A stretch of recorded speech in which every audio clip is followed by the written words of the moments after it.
ಜೂನ್ನಲ್ಲಿ ಕೈಕೊಟ್ಟಿದ್ದ ಮುಂಗಾರು ಮಳೆಗೆ ಜುಲೈನಲ್ಲಿ ಮರುಜೀವ ಸಿಕ್ಕಿದೆ. ಎಸ್, ರಾಜ್ಯದಲ್ಲಿ ಮಳೆ ಕೊರತೆಯ ಆತಂಕದ ನಡುವೆಯೇ ಈಗ ನೈಋತ್ಯ ಮುಂಗಾರು ಮತ್ತೆ ಸಖತ್ ಸ್ಪೀಡ್ ಪಡೆದುಕೊಂಡಿದೆ. ಹವಾಮಾನ ಇಲಾಖೆ ನೀಡಿರುವ ಮುನ್ನೆಚ್ಚರಿಕೆಯ ಪ್ರಕಾರ ಜುಲೈ 4ರಿಂದ ಜುಲೈ 7ರವರೆಗೆ ಕರ್ನಾಟಕದಲ್ಲಿ ಹಲವು ಭಾಗಗಳಲ್ಲಿ ಭಾರಿ ಮಳೆಯಾಗುವ ಸಾಧ್ಯತೆ ಇದೆ. ಜೂನ್ ತಿಂಗಳಲ್ಲಿ ಮಳೆ ಇಲ್ಲದೆ ಕಂಗಾಲಾಗಿದ್ದ ನಮ್ಮ ರೈತರ ಮುಖದಲ್ಲಿ ಈಗ ಕೊನೆಗೂ ಮಂದಹಾಸ ಮೂಡಲು ಶುರುವಾಗಿದೆ.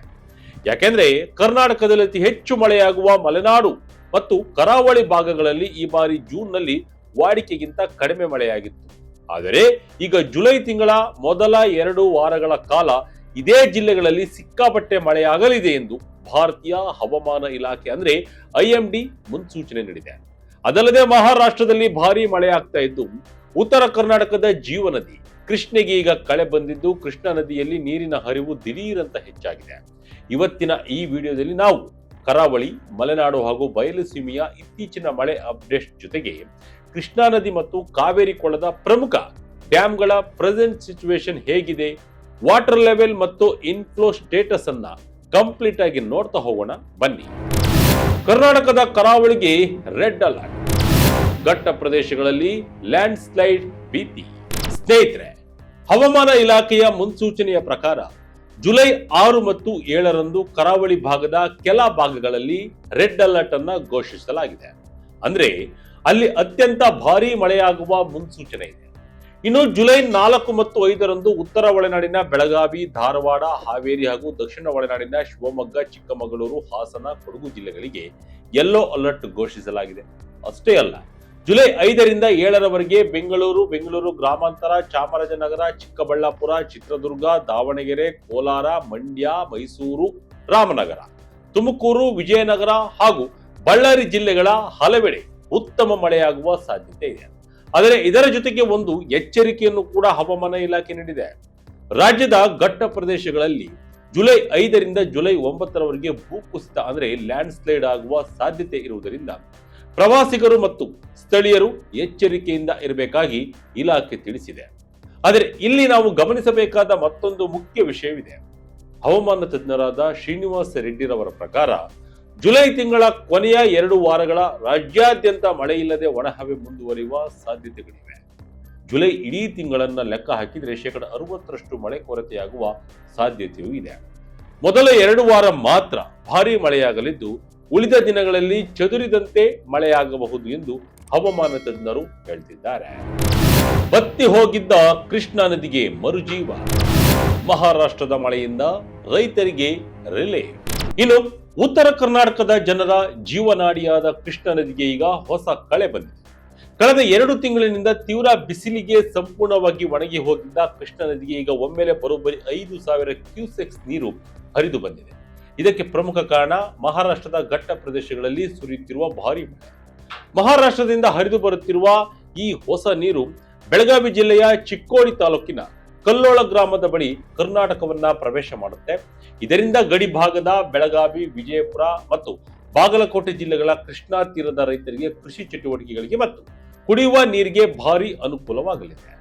ಮಹಾರಾಷ್ಟ್ರದ ಕೊಂಕಣ ಮತ್ತು ಕೃಷ್ಣಾ ಕೊಳ್ಳದ ಕ್ಯಾಚ್ಮೆಂಟ್ ಏರಿಯಾಗಳಲ್ಲಿ ಪ್ರಮುಖವಾಗಿ ಮಹಾಬಲೇಶ್ವರದಲ್ಲಿ ಬರೋಬ್ಬರಿ 233 ಮಿಲಿಮೀಟರ್, ನವಾಜದಲ್ಲಿ 210 ಮಿಲಿಮೀಟರ್ ಮತ್ತು ಕೊಯ್ನಾ ಏರಿಯಾದಲ್ಲಿ 189 ಮಿಲಿಮೀಟರ್ನಷ್ಟು ಭಾರೀ ಮಳೆ ಕಳೆದ 24 ಗಂಟೆಯಲ್ಲಿ ದಾಖಲಾಗಿದೆ.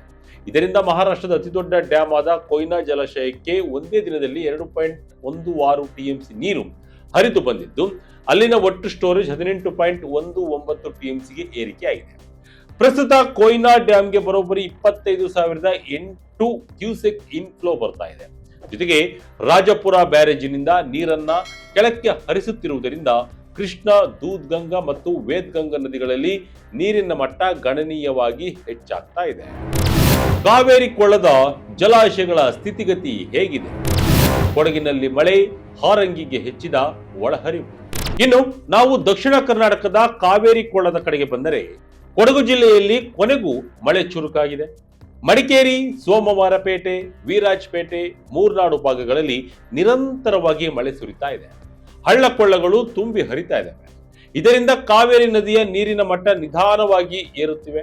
ಕಾವೇರಿ ಕೊಳ್ಳದ ಪ್ರಮುಖ ಜಲಾಶಯಗಳ ಪೈಕಿ ಸದ್ಯದ ಅಧಿಕೃತ ಅಂಕಿಅಂಶಗಳನ್ನ ನಾವು ನೋಡ್ತಾ ಹೋಗೋದಾದ್ರೆ ಹಾರಂಗಿ ಜಲಾಶಯದಲ್ಲಿ 3.478 ಟಿಎಂಸಿ ನೀರು ಸಂಗ್ರಹವಾಗಿದ್ದು 40.918% ನೀರು ಇದೆ. ಇನ್ಫ್ಲೋ 1479 ಕ್ಯೂಸೆಕ್ ಬರ್ತಾ ಇದ್ದು 180 ಕ್ಯೂಸೆಕ್ ನೀರನ್ನ ಹೊರಬಿಡಲಾಗ್ತಾ ಇದೆ. ಇನ್ನು ಹೇಮಾವತಿ ಜಲಾಶಯದಲ್ಲಿ 15.684 ಟಿಎಂಸಿ ನೀರಿದ್ದು 42.272 ಫುಲ್ ಆಗಿದೆ. ಡ್ಯಾಂಗೆ 3752 ಕ್ಯೂಸೆಕ್ ನೀರು ಬರ್ತಾ ಇದೆ. ಇನ್ನು ಕೆಆರ್ಎಸ್ ಜಲಾಶಯದಲ್ಲಿ ಸದ್ಯ ಕೇವಲ 11.133 ಟಿಎಂಸಿ ನೀರು ಮಾತ್ರ ಸಂಗ್ರಹವಿದ್ದು ಇನ್ಫ್ಲೋ 929 ಕ್ಯೂಸೆಕ್ ಮಾತ್ರ ಇದೆ. ಈಗ ಮಳೆ ಬರುತ್ತಿರುವುದರಿಂದ ಮುಂದಿನ ದಿನಗಳಲ್ಲಿ ಕೆಆರ್ಎಸ್ ಜಲಾಶಯದ ಒಳಹರಿವು ಹೆಚ್ಚಾಗಲಿದೆ. ಇನ್ನು ಕಬಿನಿ ಜಲಾಶಯದಲ್ಲಿ ಸದ್ಯ 5.755 ಟಿಎಂಸಿ ನೀರು ಸಂಗ್ರಹವಾಗಿದೆ. ಪ್ರಸ್ತುತ ಕಬಿನಿಗೆ 3901 ಕ್ಯೂಸೆಕ್ ಇನ್ಫ್ಲೋ ಹರಿದು ಬರ್ತಾ ಇದ್ದು ಇದು ಮತ್ತಷ್ಟು ಹೆಚ್ಚಾಗ್ತಾ ಇದೆ. ಕೃಷ್ಣಾ ಕೊಳ್ಳದ ಡ್ಯಾಂಗಳ ಪರಿಸ್ಥಿತಿ ಹೇಗಿದೆ? ಆಲಮಟ್ಟಿ, ತುಂಗಭದ್ರದಲ್ಲಿ ನೀರು ಎಷ್ಟಿದೆ? ವೀಕ್ಷಕರೇ, ಈಗ ಉತ್ತರ ಮತ್ತು ಮಧ್ಯ ಕರ್ನಾಟಕದ ಪ್ರಮುಖ ಜಲಾಶಯಗಳ ಕಡೆ ಬರೋಣ. ಆಲಮಟ್ಟಿ ಜಲಾಶಯದಲ್ಲಿ ಸದ್ಯ 20.680 ಟಿಎಂಸಿ ನೀರು ಮಾತ್ರ ಸಂಗ್ರಹವಾಗಿದೆ. ಅಂದ್ರೆ ಆಲಮಟ್ಟಿ ಕೇವಲ 16.802 ಮಾತ್ರ ಫುಲ್ ಆಗಿದೆ. ಸದ್ಯಕ್ಕೆ ವಾಟರ್ ಇನ್ಫ್ಲೋ 0 ಇದ್ದು ಮುಂದಿನ ದಿನಗಳಲ್ಲಿ ಮಹಾರಾಷ್ಟ್ರದಿಂದ ಬರುವ ನೀರು ಆಲಮಟ್ಟಿಗೆ ತಲುಪುತ್ತಿದ್ದಂತೆ ಇಲ್ಲಿ ಇನ್ಫ್ಲೋ ಕೂಡ ಗಣನೀಯವಾಗಿ ಹೆಚ್ಚಾಗಲಿದೆ. ಇನ್ನು ತುಂಗಭದ್ರಾ ಜಲಾಶಯದ ಸ್ಥಿತಿ ಇನ್ನು ತುಂಬಾನೇ ಚಿಂತಾಜನಕವಾಗಿದೆ. ಪ್ರಸ್ತುತ ಇಲ್ಲಿ ಕೇವಲ 9.230 ಟಿಎಂಸಿ ನೀರು ಮಾತ್ರ ಉಳಿದುಕೊಂಡಿದೆ. 8.725% ಮಾತ್ರ ತುಂಬಿದೆ. ಸದ್ಯ ಇನ್ಫ್ಲೋ ಶೂನ್ಯವಾಗಿದ್ದು 102 ಕ್ಯೂಸೆಕ್ ನೀರನ್ನ ಹೊರಗೆ ಬಿಡಲಾಗ್ತಿದೆ. ಭದ್ರಾ ಜಲಾಶಯದ ಕಡೆ ಬಂದರೆ ಸದ್ಯ 25.540 ಟಿಎಂಸಿ ನೀರು ಇದೆ. ಇನ್ಫ್ಲೋ 2108 ಕ್ಯೂಸೆಕ್ ಆಗಿದ್ದು ಔಟ್ಫ್ಲೋ 210 ಕ್ಯೂಸೆಕ್ ಇದೆ. ಹಿಡಕಲ್ ಜಲಾಶಯದಲ್ಲಿ 7.360 ಟಿಎಂಸಿ ನೀರು ಇದೆ. ಮಲಪ್ರಭಾ ಜಲಾಶಯಗಳಲ್ಲಿ 8.670 ಟಿಎಂಸಿ ನೀರು ಇದೆ. ಇನ್ನು ನಾರಾಯಣಪುರ ಜಲಾಶಯದಲ್ಲಿ 20.080 ಟಿಎಂಸಿ ನೀರು ಸಂಗ್ರಹವಿದೆ. ಸದ್ಯ ಏನಾದ್ರೂ ಮಳೆ ಬಂದಿಲ್ಲ ಅಂದ್ರೆ ಮತ್ತಷ್ಟು ಸಂಕಷ್ಟ ಎದುರಾಗುವ ಸಾಧ್ಯತೆ ಇದೆ. ಕರ್ನಾಟಕಕ್ಕೆ ಹವಾಮಾನ ವೈಪರೀತ್ಯದ ಆತಂಕ, ರೈತರಿಗೆ ಡಿಕೆ ಶಿವಕುಮಾರ್ ಮನವಿ ಏನು? ಇನ್ನು ಈ ವರ್ಷ ದೇಶದಲ್ಲಿ ಭೀಕರ ಬರಗಾಲ ಎದುರಾಗುವ ಮುನ್ಸೂಚನೆ ಇದೆ. ರಾಜ್ಯದ ಬಹುತೇಕ ಅಣೆಕಟ್ಟುಗಳಲ್ಲಿ ಒಳಹರಿವು ಶೂನ್ಯಕ್ಕೆ ತಲುಪಿದೆ. ಹೀಗಾಗಿ ರೈತರು ಅಣೆಕಟ್ಟು ನೀರು ನಂಬಿಕೊಂಡು ಬೆಳೆ ಹಾಕಬೇಡಿ ಎಂದು ಸಿಎಂ ಡಿಕೆ ಶಿವಕುಮಾರ್ ಕರೆ ನೀಡಿದ್ದಾರೆ. ರಾಜ್ಯದಲ್ಲಿ ಬರ ಪರಿಸ್ಥಿತಿ ಗಂಭೀರವಾಗ್ತಿದ್ದು ಕಳೆದ ವರ್ಷಕ್ಕೆ ಹೋಲಿಕೆ ಮಾಡಿದರೆ ತುಂಗಭದ್ರಾ, ಘಟಪ್ರಭಾ, ಮಲಪ್ರಭಾ, ನಾರಾಯಣಪುರ, ವಾಣಿವಿಲಾಸ ಅಣೆಕಟ್ಟುಗಳ ಒಳಹರಿವಿನ ಪ್ರಮಾಣ ಶೂನ್ಯವಾಗಿದೆ. ಕಾವೇರಿ ಪಾತ್ರದಲ್ಲಿ ಮಳೆ ಪ್ರಮಾಣ ಕುಸಿದಿದೆ. ಕಳೆದ ವರ್ಷ ಈ ಸಮಯದಲ್ಲಿ ಹೇಮಾವತಿಯಲ್ಲಿ 80 ಅಡಿ ನೀರು ಇತ್ತು. ಈ ವರ್ಷ 40 ಅಡಿಗೆ ಕುಸಿದಿದೆ. ಕೆಆರ್ಎಸ್ ನಲ್ಲಿ 100 ಅಡಿ ಇದ್ದ ನೀರಿನ ಪ್ರಮಾಣ ಈಗ 22 ಅಡಿಯಷ್ಟಿದೆ. ಕಬಿನಿಯಲ್ಲಿ 79 ಅಡಿ ಇತ್ತು, ಈಗ 26 ಅಡಿಯಷ್ಟು ಮಾತ್ರ ಇದೆ. ಈ ಅಣೆಕಟ್ಟುಗಳಲ್ಲಿ ಒಳಹರಿವಿನ ಪ್ರಮಾಣ 20% ಕುಸಿದಿದೆ.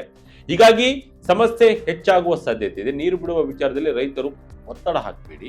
ಮುಂದಿನ ದಿನಗಳಲ್ಲಿ ಮಳೆ ಗಮನದಲ್ಲಿಟ್ಟುಕೊಂಡು ಬೆಳೆ ಹಾಕಿ. ಮಳೆ ಬಂದರೆ ನಾವು ನೀರನ್ನ ಒದಗಿಸಿಕೊಡುತ್ತೇವೆ ಎಂದು ಹೇಳಿದ್ದಾರೆ. ಒಟ್ಟಿನಲ್ಲಿ ಜೂನ್ನಲ್ಲಿ ಭಾರಿ ಕೊರತೆ ಕಂಡಿರುವ ಮುಂಗಾರು ಮಳೆಗೆ ಜುಲೈನಲ್ಲಿ ಮರುಜೀವ ಸಿಗುವ ಸಾಧ್ಯತೆ ಇದೆ. ಆದರೆ ಕೇವಲ ಮೊದಲ 2 ವಾರ ಮಳೆಯಾಗುತ್ತೆ ಎಂದಿರುವ ಸೂಪರ್ ಎಲ್ ನಿನೋ ಎಫೆಕ್ಟ್ ಎಷ್ಟರ ಮಟ್ಟಿಗೆ ಇದೆ ಎಂಬುದನ್ನ ಗೊತ್ತಾಗ್ತಾ ಇದೆ. ಮಲೆನಾಡು ಮತ್ತು ಕರಾವಳಿ ಭಾಗದಲ್ಲಿ ಇನ್ನು 1 ವಾರ ಭಾರಿ ಮಳೆಯಾಗುವ ಮುನ್ಸೂಚನೆಯನ್ನ ಹವಾಮಾನ ಇಲಾಖೆ ಕೊಟ್ಟಿರುವುದರಿಂದ ಜಲಾಶಯಗಳಿಗೆ ಹರಿದು ಬರುವ ನೀರಿನ ಪ್ರಮಾಣ ಗಣನೀಯವಾಗಿ ಹೆಚ್ಚಾಗುವ ನಿರೀಕ್ಷೆ ಇದೆ. ಆದರೆ ಅದೇ ಸಮಯದಲ್ಲಿ ಜುಲೈ ಕೊನೆಯ ವಾರದಲ್ಲಿ ಮಳೆ ಮತ್ತೆ ಕೈಕೊಡುವ ಮುನ್ಸೂಚನೆ ಇರುವುದರಿಂದ ರೈತರು ನೀರಿನ ಬಳಕೆಯ ವಿಷಯದಲ್ಲಿ ಜಾಗರೂಕರಾಗಿರುವುದು ಒಳ್ಳೆಯದು ಎಂದು ತಜ್ಞರು ಹೇಳ್ತಿದ್ದಾರೆ. ಈಗಾಗಲೇ ಸಿಎಂ ಡಿಕೆ ಶಿವಕುಮಾರ್ ಕೂಡ ಈಗಲೇ ಬೆಳೆ ಹಾಕಬೇಡಿ ಎಂದು ರೈತರಿಗೆ ಕರೆ ನೀಡಿದ್ದು ಮುಂದೇನಾಗುತ್ತೆ ಎಂಬುದನ್ನ ಕಾದು ನೋಡಬೇಕಿದೆ. ಇದಾಗಿತ್ತು ಈ ಕ್ಷಣದ ಅಪ್ಡೇಟ್. ಇದೇ ರೀತಿಯಾದ ಅಪ್ಡೇಟ್ಗಳಿಗಾಗಿ Vijaya Kanaka website, YouTube page, Facebook page follow ಮಾಡ್ತಾ ಇರಿ. ಧನ್ಯವಾದಗಳು.